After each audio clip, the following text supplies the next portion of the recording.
Saging-sagingan, hindi totoong libo-libo, pero meron kaming patanim. Kaming magkapatid yun, kami nung bunso ang nagpatanim nun. Yun po yung totoo. Kaya bumisita siya doon kasama nung kanyang mga anak. Ayan. Pero yung kanyang mga anak, ako, kumbaga ako ang nagsabi sa kanya na malalaki na. Kumbaga, kahit paano, kilala ko ng mga anak niya. Kilala ko din naman. Kasi, napupunta po sila sa akin, yung mga bata. Pagka may time na Pasko, ayan. Alam ko, lately, meron kaming picture nung nakaraan. Hindi kasama. Hindi ko ano tawag dito, hindi ko po itinataboy. Kumbaga, yung mga anak walang kasalanan. Oo, tama Kung yan. meron man akong pamangkin na hindi ko gusto, yun yung mga ayaw sumunod doon sa patakaran para sa ikabubuti. Yun po. Pero yung pamangkin ko po na si Jillian nasa akin. Ayan. Tapos yung isang anak pamangkin ko before, yung anak po nung sumunod sa akin, yung panganay, nasa akin din. Ayan. Yung mga anak po ni FLM, sila po ay bumibisita sa akin at ako po ay laging welcome sila sa akin kasi hindi ko pwedeng idamay yung mga anak dahil galit ako doon sa magulang. Oo, totoo yun. Yun ang maganda. Gano'n po talaga. Sabi ko nga po, 'di ba? Mabait po si FLM sa ibang tao, pero sa pamilya, marami po.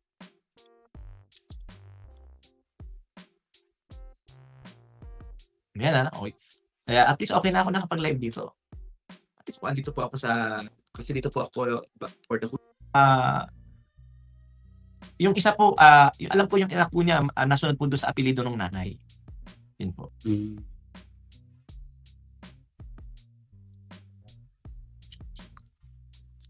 Kahit naman pumasok ako dun sa live ni FLM, baka naka-block lang ako. Kasi naka-block ako sa ano, kahit sa Messenger naka-block ako dun. Tapos na po. Ayan. Minsan, ako kasi ganito lang. Wala sigurong problema pagka nag-live ako. Kapagka service, service lang. Kaya lang kasi hindi mo mapipigilan mag-comment yung mga na kahit anong gusto nyo. Kasi buhay individual sa buhay spiritual. Kahit pa po sa amin, kaya ako masasabi ko, wala po ako So kung madinig ko nabanggit niya dito si Nanang Reme, yung tungkol sa Marcos. Smoky Mountain, indifferent lang din. Ako, bakit ako magsasalita? Oh, ikaw naman. Tama? Kung takot ako, magsasabi ba ako doon sa sinabi niyang mali yung sinabi niya? Sana naman gamitin mo yung ano, sana gamitin mo na lang yung nakapiranggot mong sorry pero Hindi po. Hindi po sila lumaki magkasama. Zenon Music. yun eh. Kaya rin ako pa nga sinasabi, tapos sasabihin mo kung takot. Kung takot ako, di nanahimik ako. Yun na lang simple. Hindi ako takot, paulit-ulit ko. Kaya panoorin niyo na nga lang yung nila-live ni Mac Pablo o kaya yung live ko doon. Kahit nung simula, di ba sinabi ko hindi nga ako takot. Maaaring magulpi ako, pero kaya ko naman pumalag kahit papaano.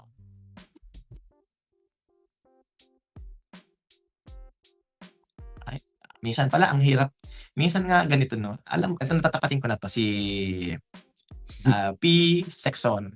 Alam mo, P. Sexon, minsan, yung kasi liit mong liit, yung utak mong sinliit ng butil ng munggo, huwag mo nang sayangin.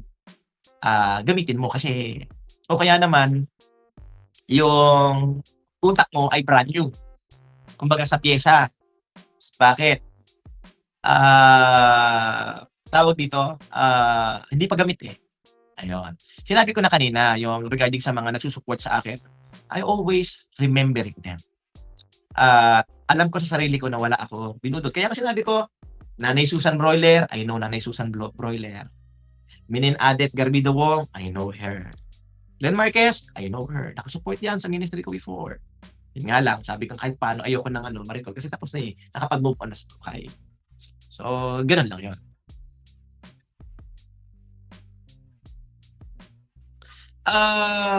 Ito no, si Jake Montesilio, sabi niya, alam mo, sige ganito yan. Sa ayaw mo at sa gusto bilang tao, we physically tayo na may need.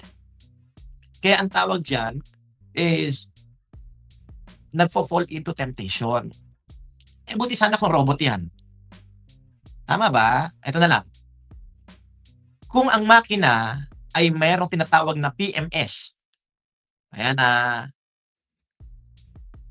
Oh, bakit kailangan i-change oil? Lalaki yan. Sabihin mo mang pastor yan, o pare, o monk, o ano pa man, lalaki yan. Alam mo yan sa sarili mo. Kahit nga mga kalahati, nagkakaroon ng desire, lalaki pa kaya.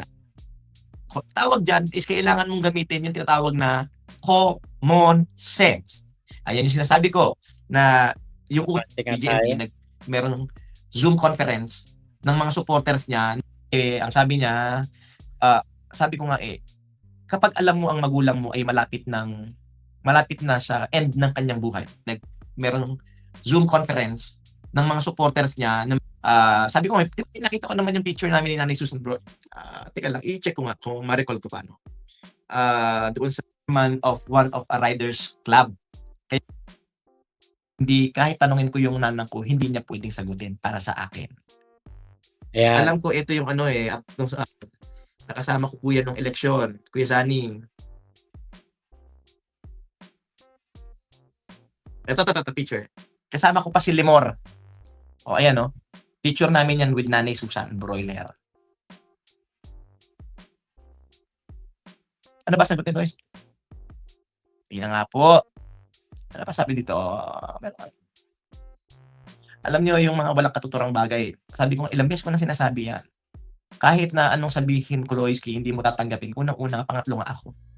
At may mga bagay na hindi, kahit tanungin ko yung nanang ko, hindi niya pwedeng sagutin para sa akin.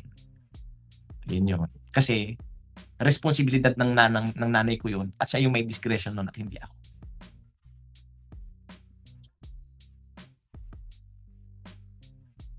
Kaya ako, di ba, sinabi ko naman po, doon tayo sa tama. Yun. So, si Nanay Susan, naging mabait naman. Kaya nga sabi nga niya, di ba, nung time kasi na yun, I was in the group of FLM, ito at least, I was in the group. Ayun na, yung nabanggit na yon ni Pastor Jam tungkol doon sa kanyang nanay, kanyang nanang. Ito yung naka-ready ko na diyan ito yan. Ito kasi itong audio na to, itong mapapanood natin ngayon. Ito po yung part ng nung panahon ni FLM for Filipinos. Ito yung isa sa mga nag-trending kasi nga kinuwento ni Nanang Remy kung paano nagsimula ang kanilang love story ni Pacifico Marcos. Ako sa hula ko yung hula ko lang. Kaya ito pinatulan ni Nanang Remy. Kaya sinakya ni Nanang Remy yung istorya na ito na binuo ni Kulaong. Kasi paboritong anak si Kulaong Kahit na tingin ko hindi ito totoo, sinakyan ni Nanang Remy dahil sa pagmamahal niya kay Kulaong. Ang tatay ko po ay si P. Marcos. Si Paking. Pacifico. Edralin Marcos. Ano pa po ang kailangan? Attorney, excuse me po. Attorney, pwede po nating yung nakwento sa akin ni nanay. Pwede niyo pong ipakwento sa kanya ulit kung paano po yung nangyari. Para po yung nagawa niyang affidavit, malaman niyo po.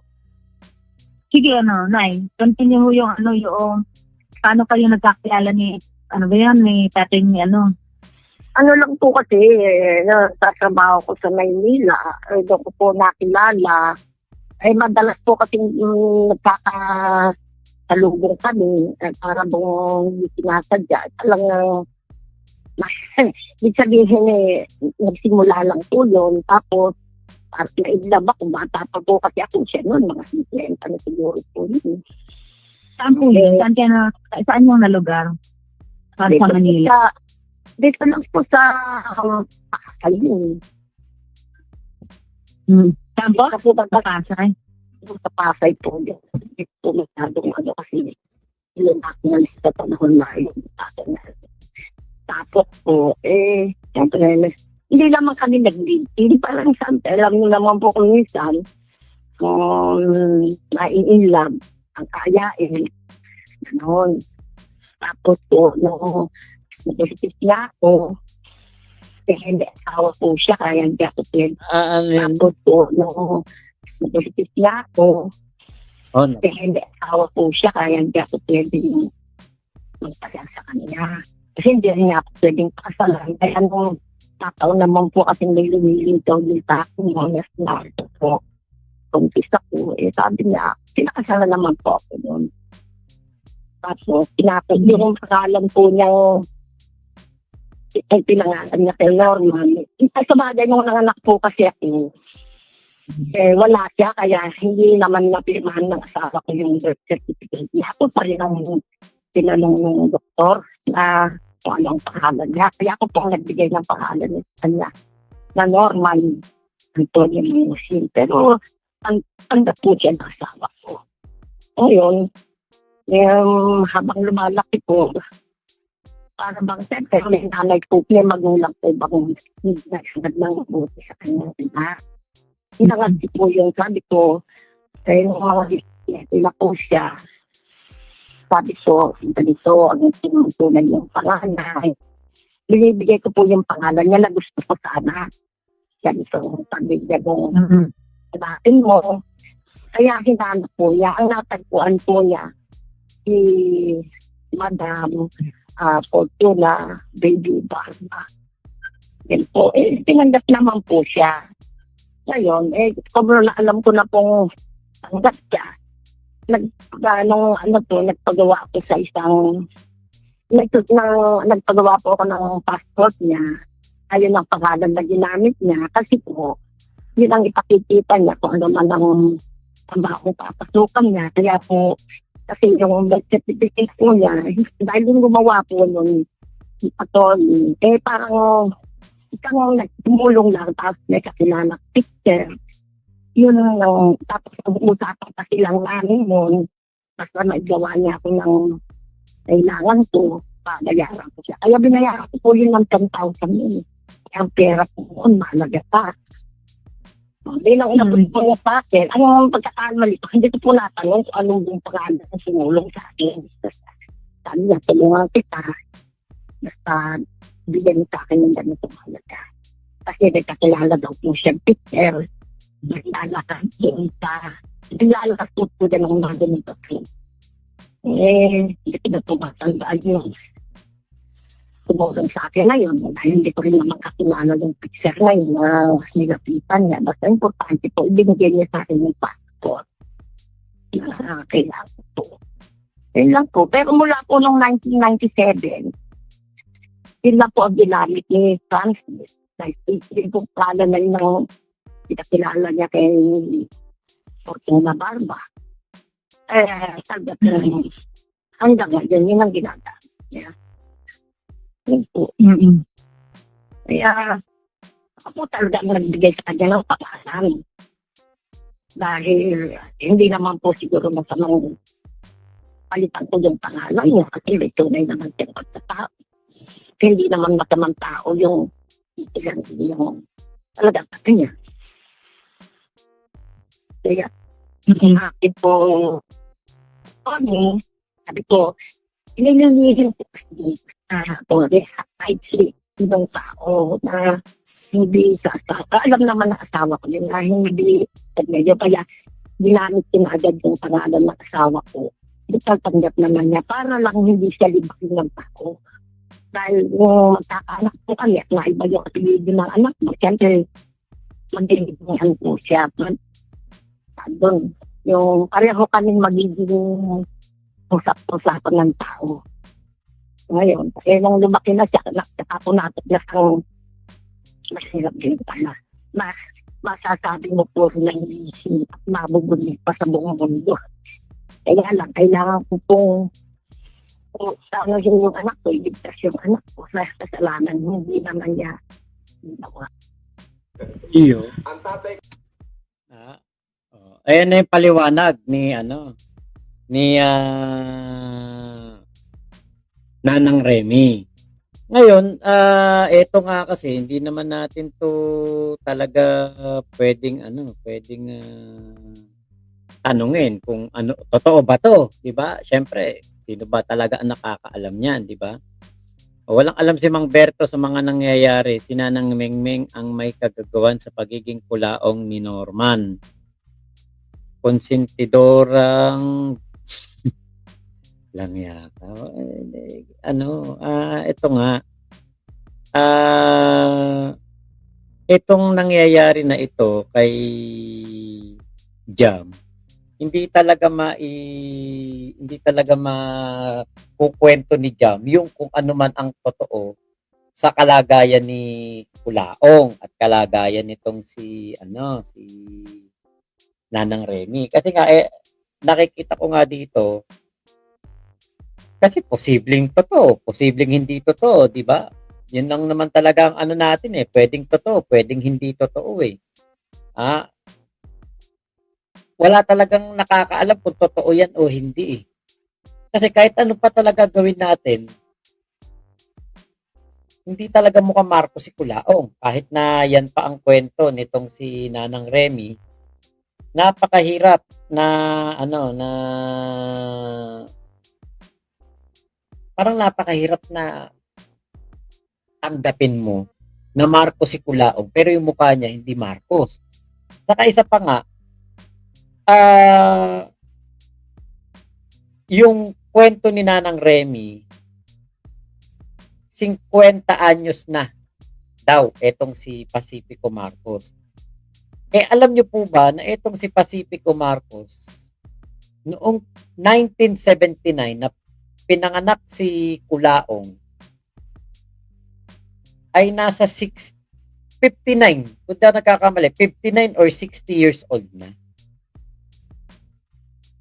Kaya, di ba, paano pa mabubuntis ni Nanang Remy? Paano ba mabubuntis si Nanang Remy kay Pacifico? Katulad niyan, anak ni Nanang Remy si Jam. Kamukhang kamukha ni Jam si Kulaong. 'Di ba? Kaya siguro iniscripted ito ni iniscript ni Kulaong. O Nanang, ganito sasabihin mo pag kinausap ka ng abogado ko.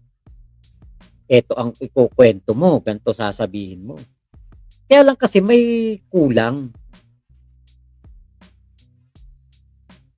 May malaking may malaking anomaly.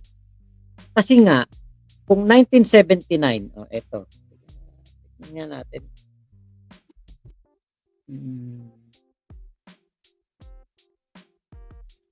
Tignan natin, may hahanapin ako. Okay.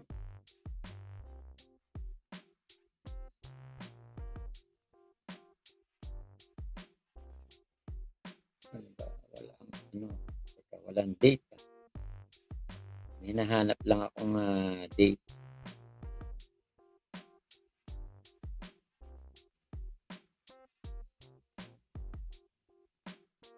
Para alam natin. Kasi baka meron na nga nun eh.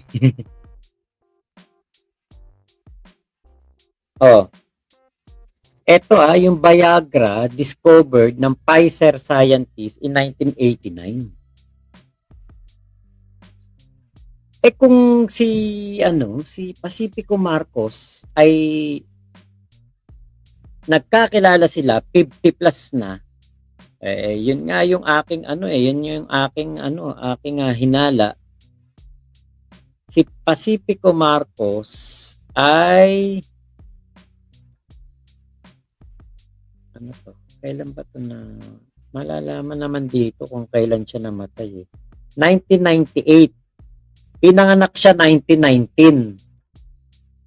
1919 plus 1979 minus 1919. Ilan yun?